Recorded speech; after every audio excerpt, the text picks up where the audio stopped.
نار کے الف میں اکڑ ہے، اکڑا رہتا ہے دوزخی آدمی، الا من تاب، اللہ یہ کہ توبہ کر لے. اور نور والے لوگ واؤ کی طرح جھکے ہوئے ہوتے ہیں، عاجزی انکساری ہوتی ہے، ماں باپ کو آنکھ نہیں دکھاتے، بیوی کی 1,00,000 خطاؤں کو معاف کرتے ہیں کیونکہ اللہ اور نبی صلی اللہ علیہ وسلم کی سفارش ہے. اور یہ سوچتے ہیں کہ یا اللہ مجھے اپنی 1,00,000 معاف کرانی ہے، اس لیے آپ کی بندی کی 1,00,000 معاف کرتا ہوں. اگر میری بیٹی ہوتی تو میں کیا پسند کرتا.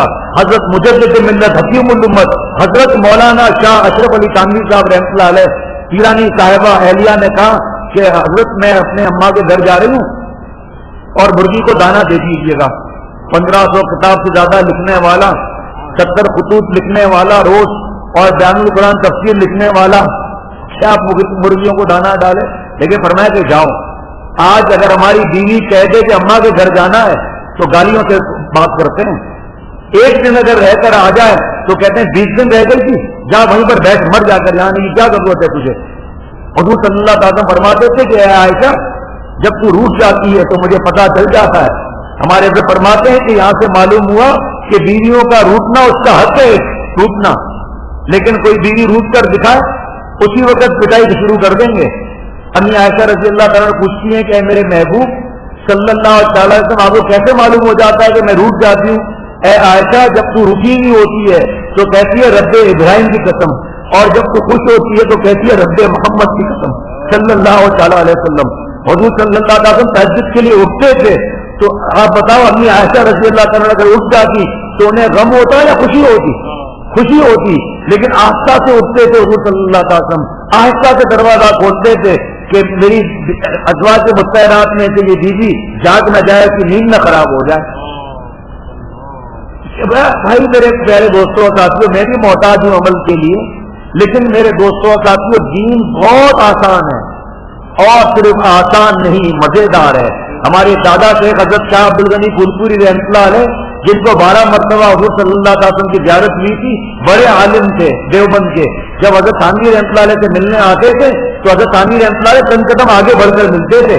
وہ فرماتے تھے حضرت والا سے حکیم اختر یوں تو اللہ کا راستہ بڑا مشکل ہے، لیکن کسی اللہ والے یا ان کے غلام کا ہاتھ اگر ہاتھ میں آ جائے تو دین صرف آسان نہیں ہو جائے گا، مزیدار ہو جائے گا. دیکھو میرے دوستوں ساتھیوں، اللہ فرما رہے ہیں ما آتاکم الرسول فخذوہ، جو حضور صلی اللہ علیہ وسلم دیں وہ لے لو. اور حضور صلی اللہ علیہ وسلم کیا دے رہے ہیں؟ اوفر اللحى وانقوا الشوارب، کہ اے میرے امتیوں مونچھوں کو گھٹاؤ، داڑھیوں کو بڑھاؤ. کتنا بڑھاؤ؟ ایک مشت داڑھی.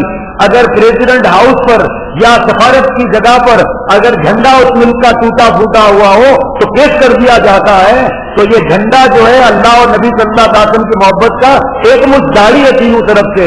روس کو، جرمن کو، جاپان کو، مسقط کو، دبئی کو، امریکہ کو، برطانیہ کو، کینیڈا کو، سب کو اپنے فوج کی وردی بتانے کا حق حاصل ہے. اور ان سارے لوگوں کا سردار، سارے دنیا کے بادشاہوں کے سردار امام الانبیاء سید الانبیاء رحمت للعالمین صلی اللہ علیہ وسلم کو اپنی امت کے لوگوں کو وردی بتانے کا حق حاصل نہیں ہے کہ اے میرے امت کے میری وردی ایک مٹھی ہے، ایک مشت یہاں سے، ایک مشت یہاں سے، اور ایک مشت یہاں سے، تینوں طرف سے ایک مشت. اور داڑھی کا بچہ یہ، اور ٹکنا کھلا رکھنا مردوں کو اور ٹکنا چھپانا عورتوں کو فرض ہے میرے دوستوں اور ساتھیوں. اور ٹکنا کھولنا حرام ہے. حرام کام کر کر، داڑھی مڑا کر، حرام کام کر کر سکون اور چین اور اطمینان کا خواب دیکھنے والے میرے دوستوں اور ساتھیوں پاگل پن کے اندر مبتلا ہیں. حضرت تعالیٰ فرماتے ہیں مبارک ہے وہ بندہ جو گناہ کو گناہ سمجھے، انشاءاللہ ایک دن اللہ اسے توبہ کی توفیق دے دیں گے. مبارک ہے وہ بندہ جو گناہ کو گناہ سمجھتا ہے. درس قرآن